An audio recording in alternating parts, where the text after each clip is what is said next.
Russian President Vladimir Putin has accepted an invitation from Prime Minister Narendra Modi to visit India in early 2025, marking the first visit since the onset of the Russia Ukraine war, according to Kremlin. This visit is a part of an annual exchange of visits between the leaders of India and Russia.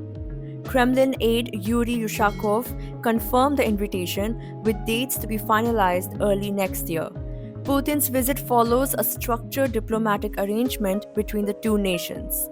Kremlin aide Yuri Ushakov said during a press briefing, and I quote, "Our leaders have an agreement to hold meetings once a year. This time it's our turn. We received Modi's invitation and we will certainly consider it positively. We will figure out the tentative dates early next year." End quote. 2 weeks ago, Kremlin press secretary Dmitry Peskov announced Putin's upcoming visit to India.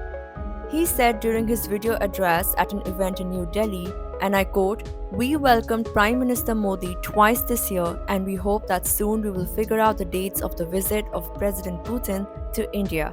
End quote.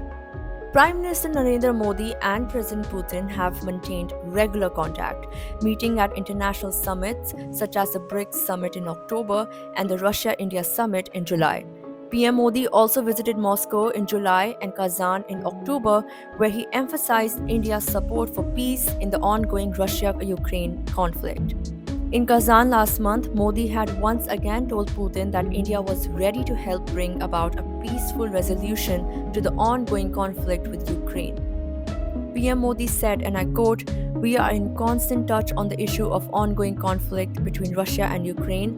As I said earlier, we believe that problems should be resolved in a peaceful manner." End quote. Modi also traveled to Kyiv in August and met Ukraine President Zelensky, asking him to sit with Putin to find a way out of the crisis. Putin's visit will further strengthen ties between India and Russia, following a history of productive diplomatic engagements and ongoing cooperation on global issues.